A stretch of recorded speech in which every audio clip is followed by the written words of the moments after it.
Hello guys, welcome back to Cric Talks with Kiran.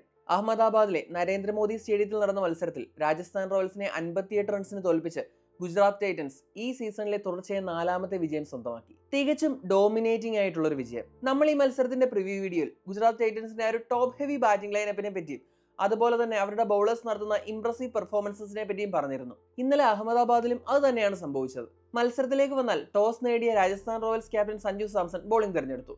Archer ഇപ്പോൾ മികച്ച ഫോമിലേക്ക് വന്നുകൊണ്ടിരിക്കുന്ന സമയമാണ്. അതുകൊണ്ട് തന്നെ രാജസ്ഥാൻ റോയൽസ് ബോളിംഗിൽ ഇറങ്ങുമ്പോൾ ആർച്ചർ വേഴ്സസ് ഗുജറാത്ത് ടൈറ്റൻസിന്റെ ടോപ്പ് ഓർഡർ അതൊരു നല്ല ഇൻട്രസ്റ്റിംഗ് ബാറ്റിൽ ആയിരിക്കുമെന്ന് ഞാൻ പറഞ്ഞിരുന്നു. നമ്മൾ ആ വീഡിയോയിൽ പറഞ്ഞതുപോലെ തന്നെയാണ് ആർച്ചർ തുടങ്ങിയത്. 3ാം ഓവറിന്റെ ആദ്യ പന്തിൽ തന്നെ ശുഭ്മാൻ ഗില്ലിനെ ആർച്ചർ ബൗൾഡാക്കി. ഗില്ലിന്റെ വിക്കറ്റോടെ സായി സുദർശന് കൂട്ടായി ആർആറിന്റെ പഴയ ഇതിഹാസ താരം ജോസ് ബട്ട്ലർ ക്രീസിലെത്തി. ബട്ട്ലർ തുടക്കത്തിൽ റൺസ് കണ്ടെത്താൻ അല്പം വിഷമിച്ചെങ്കിലും സായി സുദർശൻ വളരെ ഭംഗിയായിട്ടാണ് ബാറ്റ് ചെയ്തത്. നമ്മളിപ്പോൾ കണക്കുകൾ നോക്കിയാൽ ഗുജറാത്ത് ടൈറ്റൻസ് ഈ സീസണിൽ സ്കോർ ചെയ്തേക്കുന്നതിൽ ഒരു 70% റൺസും സ്കോർ ചെയ്തിരിക്കുന്നത് അവരുടെ ടോപ്പ് 3 ആണ്. അത്രത്തോളം ആ ഒരു ടോപ്പ് 3യെ റിലേ ചെയ്യുന്ന ഒരു ബാറ്റിംഗ് ലൈനപ്പാണ് ഇവരുടേത്. അതായത് സായി സുദർശൻ, ഗിൽ, ജോസ് ബട്ട്ലർ. ഇവരുടെ മത്സരങ്ങളെല്ലാം ശ്രദ്ധിച്ചാൽ നമുക്ക് ഒരു കാര്യം മനസ്സിലാവും. നമ്മൾ ഈ പറഞ്ഞ ഈ 3 പേരിൽ ഒരാളെങ്കിലും ഏകദേശം ഒരു 17-18 ഓവർ വരെ നിൽക്കും.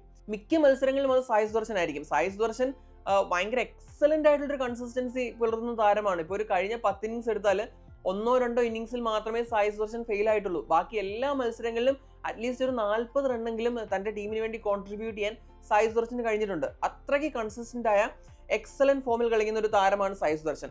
ഇന്നലെ അഹമ്മദാബാദിലും ആ ഒരു പ്രകടനം ആവർത്തിക്കാൻ സായി സുദർശനായി. ഇപ്പോൾ ഗില്ലിന്റെ വിക്കറ്റ് തുടക്കത്തിലേ പോയതിനു ശേഷം ജോസ് ബട്ട്ലറിനെ കൂട്ടുപിടിച്ച് മികച്ചൊരു പാർട്ട്ണർഷിപ്പാണ് സായി സുദർശൻ ഉണ്ടാക്കിയത്. ഒരു സൈഡിൽ ആർച്ചർ നന്നായിട്ടാണ് ബോൾ ചെയ്തത് എങ്കിൽ നമ്മുടെ ബട്ട്ലറിനെ കൂട്ടുപിടിച്ച ഒരു 80 റൺസിന്റെ പാർട്ണർഷിപ്പ് 2ാം വിക്കറ്റിൽ സായി സുദർശൻ ഉണ്ടാക്കി. 10 ഓവർ കഴിഞ്ഞപ്പോഴേക്കും 94 റൺസ് എന്ന നിലയിലെത്തി. അവരുടെ ഏറ്റവും മികച്ച ബാറ്റർമാരിൽ ഒരാളായ ഗില്ലിനെ തുടക്കത്തിലേ പുറത്താക്കാൻ കഴിഞ്ഞെങ്കിലും പിന്നീട് അത് അവരുടെ ടീമിന്റെ സ്കോറിങ്ങിനെ ബാധിക്കാതെ മുന്നോട്ട് കൊണ്ടുപോകാൻ നമ്മുടെ സായി സുദർശനായാലും ബട്ട്ലറിനായാലുമായി. ഇപ്പോൾ ബട്ട്ലർ തുടക്കത്തിൽ ഒന്ന് സ്ട്രഗിൾ ചെയ്തെങ്കിലും പവർ പ്ലേ കഴിഞ്ഞതോടെ ബട്ട്ലർ വീണ്ടും ഒരു അറ്റാക്കിംഗ് മോഡിലെത്തി. അതിനിടയ്ക്ക് 10ാം ഓവറിൽ നമ്മുടെ തീക്ഷ്ണ നമ്മുടെ ബട്ട്ലറിനെ പുറത്താക്കി. അത് നല്ലൊരു റിവ്യൂ ആയിരുന്നു, ഒരു LBW ഡിസിഷൻ ആയിരുന്നു. അപ്പോൾ നമ്മുടെ തീക്ഷ്ണ പുറത്താക്കി. അപ്പോൾ അതിനുശേഷം വന്നത് ഷാരൂഖ് ഖാനാണ്. ഇപ്പോൾ ഞാൻ പറഞ്ഞു, ഇപ്പോൾ ഇവരുടെ മിഡിൽ ഓർഡർ അത്ര എക്സ്പീരിയൻസ്ഡ് അല്ല, അത്ര പെർഫോമൻസ് തന്നിട്ടില്ല ഇവരുടെ ടോപ്പ് ഓർഡറിനെ സംബന്ധിച്ച് നോക്കിയാൽ. അപ്പോൾ ഷാരൂഖ് ഖാൻ വന്നു. ഷാരൂഖ് ഖാൻ വന്നപ്പോഴത്തേന് ഷാരൂഖിന്റെ വിക്കറ്റ് എടുക്കാൻ വേണ്ടി ആർച്ചറിനെ കൊണ്ടുവന്നു. അപ്പോൾ ആർച്ചറിൽ നിന്ന് ഷാരൂഖ് ഖാൻ ഒരുവിധം തടിതപ്പി എന്ന് പറയാം, വിക്കറ്റ് കൊടുക്കാതെ തടിതപ്പി. അതിനുശേഷം നമ്മൾ ഷാരൂഖ് ഖാനും നല്ല ഷോട്ട്സ് കളിക്കാൻ തുടങ്ങി. അപ്പോൾ ഈ ഒരു പാർട്ണർഷിപ്പ് അവർക്കൊരു നല്ല പാർട്ണർഷിപ്പ് ആയിരുന്നു. ഒരു 50+ പാർട്ണർഷിപ്പ് ഷാരൂഖ് ഖാനുമായിട്ട് സായി സുദർശൻ ഉണ്ടാക്കി. പിന്നെ ഷാരൂഖിന്റെ വിക്കറ്റ് എടുക്കുന്നതും തീക്ഷ്ണ തന്നെയാണ്. ഒരു വൈഡ് ലൈൻ പന്തെറിഞ്ഞിട്ടാണ് നമ്മുടെ തീക്ഷ്ണ ഷാരൂഖ് ഖാന്റെ വിക്കറ്റ് എടുക്കുന്നത്. അപ്പോൾ അതിനുശേഷം വന്ന റുദർഫോർഡ് ആദ്യം പന്ത് തന്നെ 6 അടിച്ച് തുടങ്ങിയെങ്കിലും പിന്നെ കാര്യമായിട്ടൊന്നും ചെയ്യാൻ കഴിഞ്ഞില്ല. പിന്നീട് വന്നത് രാഹുൽ തവാർത്തിയാണ്. സായി സുദർശൻ ഒരു സൈഡ് നന്നായിട്ട് കളിക്കുന്നുണ്ട്. സുദർശൻ ഔട്ട് ആവുന്നത് 19ാം ഓവറിലാണ്. അപ്പോൾ സായി സുദർശന്റെ വിക്കറ്റ് പോയപ്പോഴേക്കും അവരുടെ ടീം സ്കോർ 187 എത്തിയിരുന്നു. 53 പന്തിൽ 8 4 3 6 അടക്കം 82 റൺസാണ് സായി സുദർശൻ സ്കോർ ചെയ്തത്. സ്ട്രൈക്ക് റേറ്റ് ഒരു 150+ സ്ട്രൈക്ക് റേറ്റിലാണ് സായി സുദർശൻ ഈ ഒരു റൺസ് സ്കോർ ചെയ്തിരിക്കുന്നത്. അപ്പോൾ വളരെ നല്ല രീതിയിൽ തന്നെ ആ ഒരു ഇന്നിങ്സ് ആങ്കർ ചെയ്ത് വേണ്ട ഇപ്പോൾ ഷോട്ട്സ് കളിച്ച് ഈ ഒരു സ്കോറിംഗ് മുന്നോട്ട് കൊണ്ടുപോകാൻ സായി സുദർശനായി. അപ്പോൾ അത് കഴിഞ്ഞ് വന്ന റഷീദ് ഖാൻ ആയാലും അവസാന ഓവറുകളിൽ ഒരു ബ്ലിറ്റ്സ് റഷീദ് ഖാന്റെ രാഹുൽ തവാർത്തിയുടെയും ബാറ്റിൽ നിന്നുണ്ടായി. ഇപ്പോൾ നമ്മൾ അവസാന 2 ഓവർ നോക്കിക്കഴിഞ്ഞാൽ 30 റൺസ് സ്കോർ ചെയ്യാൻ ഗുജറാത്ത് ടൈറ്റൻസിനായി. അപ്പോൾ അങ്ങനെ വന്നു കഴിഞ്ഞപ്പോഴത്തേക്ക് അവരുടെ സ്കോർ 217, 6 വിക്കറ്റ് നഷ്ടത്തിൽ 217 എന്ന ഒരു ഇതിലെത്തിക്കാനും ഇവർക്കായി. ഇപ്പോൾ തെവാത്തി നോക്കിക്കഴിഞ്ഞാൽ തെവാത്തി 12 ബോൾ 24, റഷീദ് ഖാൻ 4 പന്തേ കളിച്ചുള്ളെങ്കിലും ഒരു 6 ഒരു 4 അടക്കം 12 റൺസ് ഒരു ക്വിക്ക് കമ്മിയോ റോൾ ചെയ്തു. അപ്പോൾ ടോട്ടൽ ഇപ്പം ഞാൻ പറഞ്ഞ പോലെ 217 റൺസ് എന്നൊരു വലിയ ടോട്ടലാണ് അവിടെ അവർ പടുത്തുയർത്തിയത്. ഇനി ബോളിംഗ് സൈഡിലേക്ക് വന്നാൽ ആർച്ചർ വളരെ നല്ല രീതിയിൽ തന്നെ ബോൾ ചെയ്തു. 4 ഓവറിൽ ഒരു 30 റൺസ് മാത്രം കൊടുത്ത് 1 വിക്കറ്റ്. അതായത് ടീം ഏകദേശം 11 റൺസ്, ഏത് ടീം ഒപ്പോണന്റ് ടീം ഒരു 11 റൺസ് വെച്ച് സ്കോർ ചെയ്ത മത്സരത്തിൽ ഒരു 7.5 ഇക്കോണമിയിൽ ബോൾ ചെയ്ത് മാറാൻ ആർച്ചറിനായി. ഇനി ഫസൽ ഫറൂഖ് വിക്കറ്റ് എടുത്തില്ല. നമ്മുടെ ഹസരംഗ് എന്തോ പേഴ്സണൽ റീസൺസ് കാരണം ഈ മത്സരത്തിൽ കളിച്ചിരുന്നില്ല. അപ്പം പകരം ഫസൽ ഫറൂഖിയാണ് കളിച്ചത്. 4 ഓവറിൽ 38 റൺസ് വിട്ടുകൊടുത്തു. പിന്നെ തുഷാർ ദേശ്പാണ്ഡെയും തീക്ഷ്ണയും ഇവർ രണ്ടുപേരും നല്ല എക്സ്പെൻസീവ് ആയിരുന്നു. ഇവരാണ് ഇവരുടെ ടോപ്പ് വിക്കറ്റ് ടേക്കേഴ്സ്. 2 വിക്കറ്റ് വീതം എടുത്തെങ്കിലും രണ്ടുപേരും 50 റൺസിന് മുകളിൽ വിട്ടുകൊടുത്തു. ഇപ്പോൾ ദേശ്പാണ്ഡെയുടെ കാര്യം പറഞ്ഞാൽ 4 ഓവറിൽ 53 റൺസ് വിട്ടുകൊടുത്തു. തീക്ഷ്ണയുടെ കാര്യം പറഞ്ഞാൽ 4 ഓവറിൽ 54 റൺസ് വിട്ടുകൊടുത്തു. ഇനി സന്ദീപ് ശർമ്മ 4 ഓവറിൽ 41 റൺസ് വിട്ടുകൊടുത്ത് 1 വിക്കറ്റ് എടുത്തു. അപ്പോൾ ഇങ്ങനെയാണ് ഇവരുടെ ഒരു ബോളിംഗ് കാർഡ് എന്ന് പറയുന്നത്. ഇപ്പം പിന്നെ ഗുജറാത്ത് ടൈറ്റൻസിന്റെ ഒരു ടീം എടുത്തു കഴിഞ്ഞാൽ കഴിഞ്ഞ മത്സരത്തിൽ ഇവർക്ക് വേണ്ടി നന്നായിട്ട് കളിച്ച വാഷിംഗ്ടൺ സുന്ദർ ഈ മത്സരത്തിൽ കളിച്ചില്ല. ഇപ്പോൾ വേണമെങ്കിൽ നമ്മൾ വിചാരിക്കും ഇപ്പോൾ കഴിഞ്ഞ മത്സരത്തിൽ നന്നായിട്ട് കളിച്ച ഒരാളെ ഈ മത്സരത്തിൽ അവർ ഡ്രോപ്പ് ചെയ്തു എന്ന് പറയാം. പക്ഷെ അവരൊരു സിറ്റുവേഷൻ അനുസരിച്ച് അല്ലെങ്കിൽ കണ്ടീഷൻസ് അനുസരിച്ചൊക്കെയാണ് ടീമിനെ ചൂസ് ചെയ്തതെന്ന് തോന്നുന്നു. അതുകൊണ്ടാണ് ഇത്തവണ വാഷിംഗ്ടൺ സുന്ദർ ടീമിൽ വരാതിരുന്നത്. ഇനി നമുക്ക് രാജസ്ഥാൻ റോയൽസിന്റെ മറുപടി ബാറ്റിംഗിലേക്ക് വന്നാൽ ഒരു 218 എന്ന് പറയുന്ന ഒരു വലിയ ടാർഗറ്റ് ആണ് ഇവർ ചേസ് ചെയ്യുന്നത്. അപ്പം പവർ പ്ലേയിൽ ആ ഒരു മികച്ച തുടക്കം ലഭിക്കണം. അതുപോലെ തന്നെ മിഡിൽ ഓവേഴ്സും കൺട്രോൾ ചെയ്യണം. കാരണം ഒരു ആസ്കിംഗ് റേറ്റ് ഇന്നിങ്സ് സ്റ്റാർട്ട് ചെയ്യും തന്നെ അറൗണ്ട് 11 ആണ്. അപ്പോൾ ആ ഒരു 11 ആസ്കിംഗ് റേറ്റ് വെച്ചിട്ട് കളിക്കുമ്പോൾ തുടക്കം തന്നെ ഒരു മികച്ച തുടക്കം കിട്ടുകയും ചെയ്യണം. ആ ഒരു ബൗണ്ടറി എങ്കിലും എല്ലാ ഓവറിലും പ്രോപ്പറായിട്ട് അടിക്കുകയും ചെയ്യണം, 1-2 ബൗണ്ടറികൾ. അപ്പോൾ അതല്ലെങ്കിൽ അവർ ആസ്കിംഗ് റേറ്റ് പെട്ടെന്ന് തന്നെ കൂടും. ഇപ്പോൾ ഇതിൻ്റെ ഇടയ്ക്ക് ഇപ്പോൾ ഇത്രയും വലിയൊരു സ്കോർ ചേസ് ചെയ്യുമ്പോഴത്തെ പ്രശ്നം എന്ന് പറഞ്ഞു കഴിഞ്ഞാൽ ഇപ്പോൾ അത്യാവശ്യം നന്നായിട്ട് കളിച്ചുകൊണ്ട് വരികയാണ്. പക്ഷേ ഇടയ്ക്ക് ഒരു 2 ഓവർ ഒന്ന് സൈലന്റ് ആയി കഴിഞ്ഞാൽ, അതായത് ഒരു 4-5 റൺസ് മാത്രം വഴങ്ങി 2 ഓവർ പോയി കഴിഞ്ഞാൽ ഒറ്റയടിക്ക് ആസ്കിംഗ് റേറ്റ് 12 മുകളിലെത്തും. അപ്പോഴത്തേന് ബാറ്റേഴ്സിന് വീണ്ടും പ്രഷറാവും. അതുകൊണ്ട് ഈ ഒരു റിക്വയർഡ് റേറ്റ് ഒരു മെയിൻറ്റെയിൻ ചെയ്തുകൊണ്ട് പോകുക എന്ന് പറഞ്ഞു കഴിഞ്ഞാൽ അത് ഇച്ചിരി ടാസ്ക് ആണ്. ഇപ്പോൾ ഇവരുടെ ബാറ്റിംഗിലേക്ക് വന്നു കഴിഞ്ഞാൽ ജയ്സ്വാളിന് കാര്യമായിട്ടൊന്നും ചെയ്യാൻ കഴിഞ്ഞില്ല. ജയ്സ്വാൾ നല്ലൊരു ഷോട്ടാണ് കളിച്ചത്, പക്ഷെ അത് കറക്റ്റ് ഫീൽഡറിന്റെ കയ്യിലേക്ക് പോയി. ഓഫ് സൈഡിൽ ഒരു സിക്സറിന് വേണ്ടി തന്നെയാണ് ജയ്സ്വാൾ ശ്രമിച്ചത് അർഷദ് ഖാന്റെ പന്തിൽ. അത് കണ്ടപ്പോൾ എനിക്ക് നമ്മുടെ ചിന്നസ്വാമി സ്റ്റേഡിയത്തിൽ വിരാട് കോഹ്ലിയെ ഔട്ടാക്കിയതാണ് ഓർമ്മ വരുന്നത്. വിരാട് കോഹ്ലി ലെഗ് സൈഡിലൊരു ഷോട്ടാണ് കളിച്ചത്, അത് കറക്റ്റ് ഫീൽഡറിന്റെ കയ്യിൽ പോയി. അതുപോലെ ഇന്നലെ ജയ്സ്വാളും നല്ലൊരു ഷോട്ട് കളിച്ചു, പക്ഷെ അത് പക്ക പ്ലേസ്മെന്റ് ആയിരുന്നു ഫീൽഡറിന്റെ. അപ്പം പിന്നെ നിതീഷ് റാണ വന്നു. നിതീഷ് റാണ നമുക്കറിയാം ചെന്നൈക്കെതിരെ ഒരു മികച്ച ഇന്നിങ്സ് കളിച്ചതാണ്. നിതീഷ് റാണയെ സിറാജ് നല്ല ബ്രില്യൻ്റ് ആയിട്ട് ഔട്ടാക്കി. പ്രോപ്പറായിട്ട് ആ ഒരു തേർഡ് മാൻ റീജിയനിൽ ഫീൽഡറെ നിർത്തിയിട്ട് ഇത്തിരി വൈഡായിട്ട് നിർത്തിയിട്ട് ആ ഒരു ഷോർട്ട് ലെങ്തിൽ പന്തെറിഞ്ഞു. അത് നിതീഷ് റാണ ആ ഒരു ഷോട്ടിന് ശ്രമിക്കുമെന്ന് നമ്മുടെ സിറാജിന് അറിയാമായിരുന്നു. അതുകൊണ്ട് തന്നെയാണ് അങ്ങനെ ഒരു പന്തെറിഞ്ഞത്. അപ്പോൾ അങ്ങനെ പ്രോപ്പറായിട്ട് പ്ലാൻ ചെയ്ത് നിതീഷ് റാണയെ വിക്കറ്റ് ആക്കി. അപ്പോൾ ഈ തുടക്കത്തിൽ തന്നെ ഒരു 12-2 എന്ന നിലയിലേക്ക് ഇവർ വീണു. അപ്പോഴാണ് റിയാൻ പരാഗ് വരുന്നത്. റിയാൻ പരാഗ് വന്നിട്ട് നല്ല മികച്ച 2-3 സിക്സ് അടിച്ചു. അതായത് ഒരു വിപ്പ് ഷോട്ട്, ഒരു ഫ്ലിക്ക് ഒന്നും പറയാൻ പറ്റില്ല, ഒരു വിപ്പ് ഷോട്ട്. പുള്ളിയുടെ ഒരു സിഗ്നേച്ചർ സ്റ്റൈലിൽ ഒരു 2-3 സിക്സ് ഒക്കെ അടിച്ചിട്ട് സ്കോറിംഗ് ഒന്ന് മുന്നോട്ട് കൊണ്ടുപോയി. പക്ഷെ അത് കഴിഞ്ഞ് അങ്ങോട്ട് പിന്നെ ആ ഒരു ഇന്നിങ്സ് മുന്നോട്ട് കൊണ്ടുപോകാൻ കഴിഞ്ഞില്ല. കുൽവന്ത് ഗജ്റോളിയുടെ പന്തിൽ റിയാൻ പരാഗ് ഔട്ടായി. അപ്പോൾ റിയാൻ പരാഗ് അത് എഡ്ജ് ചെയ്തതാണ്, ഒരു റിവ്യൂ ഒക്കെ എടുത്തു. പുള്ളി വിചാരിച്ചിരിക്കുന്നത് ബാറ്റ് ഗ്രൗണ്ടിൽ തട്ടിയതാണ്, താൻ എഡ്ജ് ചെയ്തിട്ടില്ല എന്നാണ് പുള്ളി അവിടെ വാദിച്ചത്.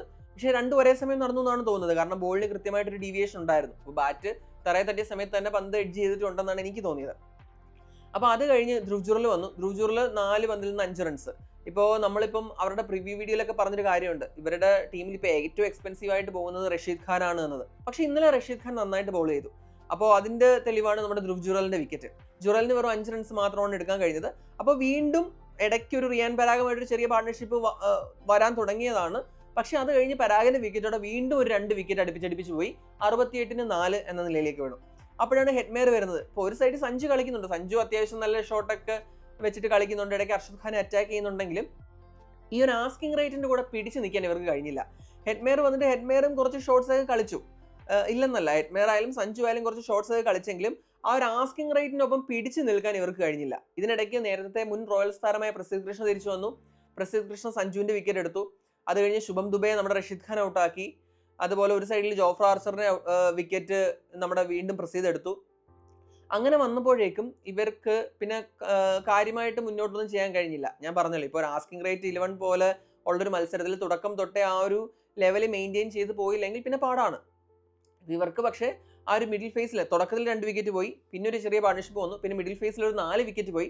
അങ്ങനെ വന്നപ്പോഴേക്കും അവസാനം ഒരു ഇപ്പോൾ ഇച്ചിരി റൺസ് കൂടുതലാണെങ്കിലും അവസാനം അറ്റാക്ക് ചെയ്യാനുള്ള ഗുഡ്സ് ഇവരുടെ കയ്യിൽ ഇല്ലാതെ പോയി. പിന്നെ അവസാനം ഹെഡ്മേർ മാത്രമാണ്. ഹെഡ്മേറിന്റെ വിക്കറ്റ് പോയതോടുകൂടി അത് നമ്മുടെ ആ ഒരു last nail in the coffin എന്ന് പറയുന്ന ഒരവസ്ഥയായി പോയി. പിന്നെ വന്ന തീക്ഷ്ണയായാലും തുഷാർ ദേശ്പാണ്ഡെ ആയാലും സായി കിഷോറിന് വിക്കറ്റ് നൽകി മടങ്ങി. ഇവിടെ ഇൻട്രസ്റ്റിംഗ് ആയിട്ടുള്ള കാര്യം എന്ന് വെച്ച് കഴിഞ്ഞാൽ, ഞാൻ പറഞ്ഞു ഇപ്പം റഷീദ് ഖാന്റെ ഫോം ഔട്ട് ഇവരെ ബാധിക്കാത്തതിന് കാരണം സായി കിഷോറിന് മികച്ച ഫോമാണെന്ന് പറഞ്ഞു. ഇന്നലെ സായി കിഷോർ ആദ്യമായിട്ട് ബോൾ ചെയ്യാൻ വന്നതെന്ന് പറഞ്ഞു കഴിഞ്ഞാൽ 15ാമത്തെ ഓവറിലാണ്. അതുവരെ അവർ സായി കിഷോറിനെ, അവരുടെ ഏറ്റവും മികച്ച സ്പിൻ ബോളർ, ഈ സീസണിലെ ഏറ്റവും മികച്ച സ്പിൻ ബോളറായ സായി കിഷോറിനെ യൂസ് ചെയ്യേണ്ട കാര്യം പോലും അവർക്ക് വന്നില്ല. അപ്പോൾ അതാണ് ബാക്കി ഇവരുടെ ബൗളിംഗ് നല്ല ഫോമിലാണെന്ന് അതുകൊണ്ടാണ് ഞാൻ പറഞ്ഞത്. ഇപ്പോൾ എല്ലാവരും ഇപ്പോൾ കഴിഞ്ഞ മത്സരത്തിൽ വരെ അടികൊണ്ടുകൊണ്ടിരുന്ന റഷീദ് ഖാനും ഈ മത്സരത്തിൽ നന്നായിട്ട് ബോൾ ചെയ്തു. ഇപ്പോൾ കഴിഞ്ഞ മത്സരത്തിലെ പോലെ അടികൊണ്ട ഒരു ഫുൾ ലെങ്ത് ബോളുകൾ പുള്ളി കുറച്ചു, അതിൻ്റെ എണ്ണം കുറച്ചിട്ട് അങ്ങനെ ആ ഒരു അറ്റാക്ക് ചെയ്യാൻ പറ്റുന്ന ലെങ്ത് പുള്ളി അധികം എറിഞ്ഞില്ല റഷീദ് ഖാൻ ഇന്നലെ. അപ്പം വളരെ മികച്ച രീതിയിലാണ് റഷീദും ബോൾ ചെയ്തത്. ഇപ്പം നമ്മൾ ഇവരുടെ സ്കോർ കാർഡ് നോക്കിക്കഴിഞ്ഞാൽ ഹെഡ്മേർ ആണ് ടോപ്പ് സ്കോറർ, 32 പന്തിൽ 52 റൺസ്. പിന്നെ സഞ്ജു 28 പന്തിൽ 41. പിന്നെ റിയാൻ പരാഗ് 14 ബോളിൽ 26. ഈ 3 പേർക്ക് മാത്രമാണ് 2 അക്കം കടക്കാൻ കഴിഞ്ഞത്. ബാക്കി എല്ലാവരും ഒരു സിംഗിൾ ഡിജിറ്റ് സ്കോറിലാണ് പുറത്തായത്. ഇനി ഇവരുടെ ബോളിംഗ് കാർഡ് നോക്കിക്കഴിഞ്ഞാൽ പ്രസിദ്ധ് കൃഷ്ണ 4 ഓവറിൽ 24 റൺസ് വിട്ടുകൊടുത്ത് 3 വിക്കറ്റ്. അതുപോലെ നമ്മുടെ സിറാജ് 4 ഓവറിൽ 30 റൺസ് വിട്ടുകൊടുത്ത് 1 വിക്കറ്റ്. അതുപോലെ റഷീദ് ഖാൻ 4 ഓവറിൽ 37 റൺസ് വിട്ടുകൊടുത്ത് 2 വിക്കറ്റ്. പിന്നെ സായി കിഷോർ 2.2 ഓവർ മാത്രമേ എറിഞ്ഞുള്ളൂ, 20 റൺസ് കൊടുത്ത് 2 വിക്കറ്റ്. അപ്പോൾ അർഷദ് ഖാനും കുൽവന്ത് ഗജ്റോളും എല്ലാം വിക്കറ്റ് നേടി. അതായത് അവർക്ക് വേണ്ടി ബോൾ ചെയ്ത ബൗളർമാരെല്ലാം വിക്കറ്റ് കോളത്തിൽ ഇടം കണ്ടെത്തി. അപ്പോൾ നല്ല രീതിയിലാണ് ബോൾ ചെയ്തത്. അപ്പോൾ ഒരു ഡോമിനന്റ് മാച്ച് തന്നെയായിരുന്നു GT സംബന്ധിച്ച്. 58 റൺസിന് വിജയിക്കുക എന്ന് പറഞ്ഞു കഴിഞ്ഞാൽ അതൊരു വലിയ മാർജിനാണ്. ഈ ഒരു വിജയത്തോടെ അവർ പോയിന്റ് ടേബിളിൽ 1ാം സ്ഥാനത്ത് എത്തുകയും ചെയ്തു. ഇപ്പോൾ പഞ്ചാബിനോട് ഏറ്റ ഒരു 11 റൺസിന് തോൽവി മാത്രമേ ഉള്ളൂ. ബാക്കി 4 മത്സരങ്ങളിലും അവർക്ക് വിജയിക്കാനായി. അതിൽ പലതും ഡോമിനന്റ് വിൻസൂഡ് ആയിരുന്നു. അതായത് നമ്മുടെ ഏകപക്ഷീയമായ വിജയങ്ങളിൽ നമുക്ക് വിശേഷിപ്പിക്കാനാവുന്ന വിജയങ്ങൾ കൂടിയായിരുന്നു അവരുടേത്. അപ്പോൾ അവർ പോയിന്റ് ടേബിളിൽ 1ാം സ്ഥാനത്തേക്ക് പോയി.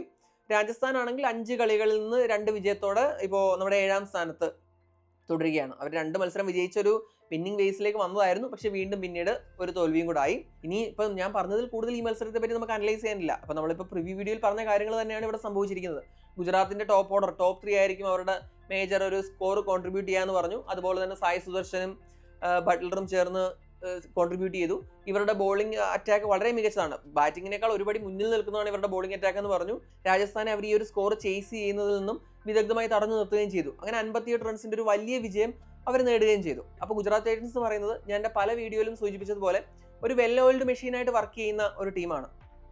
അതായത് ഇവരുടെ എല്ലാ ഫേസസും കവേർഡ് ആണ്. ഇപ്പം നമ്മൾ നോക്കുമ്പോൾ ഇപ്പോൾ ഞാൻ പറഞ്ഞ പോലെ മിഡിൽ ഓർഡർ ഇച്ചിരി വീക്കാണെന്ന് തോന്നിയാലും അവരുടെ ടോപ്പ് ഓർഡർ കൺസിസ്റ്റന്റ് ആണ്. മിഡിൽ ഓർഡറിന് ആ ഒരു പ്രഷർ എടുക്കേണ്ട കാര്യം പോലും വരുന്നില്ല. ഇനി മിഡിൽ ഓർഡറിൽ ആരെങ്കിലും വരുന്നെങ്കിൽ പോലും ഈ ടോപ്പ് 3ൽ ഒരാൾ അവിടെ ഉണ്ടാവും, ക്രീസിലുണ്ടാവും. അപ്പോൾ അങ്ങനെ ഒരു പ്രഷർ എടുക്കേണ്ടി വരുന്നില്ല. അപ്പോൾ അവരുടെ മിഡിൽ ഓർഡർ അങ്ങനെ എക്സ്പോസ്ഡ് ആവുന്നില്ല. ഇനി ഇവർക്ക് എപ്പോഴെങ്കിലും ഒരു പ്രശ്നം സംഭവിക്കാന്ന് പറഞ്ഞു കഴിഞ്ഞാൽ ഈ മിഡിൽ ഓർഡർ എക്സ്പോസ്ഡ് ആകുമ്പോഴായിരിക്കും ഇവർക്ക് എപ്പോഴെങ്കിലും ഒരു പണി കിട്ടാൻ സാധ്യത. പക്ഷേ ഇത്രയും കൺസിസ്റ്റന്റ് ആയിട്ട് ടോപ്പ് 3ൽ ആരെങ്കിലും ഒരാൾ കളിക്കുന്നിടത്തോളം കാലം അവർക്ക് അങ്ങനെ അത് പേടിക്കേണ്ട കാര്യം വരുന്നില്ല. ഈ രാജസ്ഥാന്റെ കാര്യം എടുത്താൽ രാജസ്ഥാന് മറന്നു കളയാവുന്ന ഒരു മത്സരമാണിത്. ഇപ്പോൾ ചേസ് ചെയ്യാൻ പറ്റുന്ന സ്കോർ ആണോ എന്ന് ചോദിച്ചു കഴിഞ്ഞാൽ അത്യാവശ്യം ബാറ്റിംഗ് ഫ്രണ്ട്ലി ആയിട്ടുള്ള പിച്ച് തന്നെയായിരുന്നു. വേണമെങ്കിൽ ചേസ് ചെയ്യാൻ കഴിയുമായിരുന്നു. പക്ഷേ GTയുടെ ബോളിംഗ് പെർഫോമൻസിന് മുന്നിൽ ഇവർക്ക് അധികം മുന്നോട്ട് പോകാനായില്ല. അപ്പോൾ ഈ ഒരു തോൽവി മറന്നു കളഞ്ഞ് അടുത്തൊരു മത്സരത്തിലേക്ക് വരിക എന്നുള്ള കാര്യമേ ഉള്ളൂ. ഈ ഒരു ടീം കോമ്പിനേഷനിലേക്ക് വന്നാൽ ഇവരുടെ ബെഞ്ചിൽ ആകാശ് മദ്വാൾ എന്ന് പറഞ്ഞൊരു പ്ലെയർ ഉണ്ട്. അപ്പം പുള്ളിക്ക് ഒരു ചാൻസ് കൊടുത്തു നോക്കാം എന്നാണ് എൻ്റെ ഒരു അഭിപ്രായം. അതല്ലാതെ ഇനി ഒരു തോൽവിയിൽ പിടിച്ചിരുന്നിട്ട് കാര്യമില്ല. ഇപ്പോൾ ഇത് മറന്നിട്ട് അടുത്ത മത്സരത്തിൽ ഞാൻ പറഞ്ഞ പോലെ നന്നായിട്ട് പെർഫോം ചെയ്യാൻ ശ്രമിക്കാമെന്നേ ഉള്ളൂ. എന്താണ് ഇന്നലത്തെ മത്സരത്തെ പറ്റിയുള്ള നിങ്ങളുടെ അഭിപ്രായം? കമൻറ്റ് ചെയ്യുക. അടുത്തൊരു വീഡിയോയുമായി ഉടൻ തന്നെ കാണാം. Thanks for watching Cric Talks with Kiran.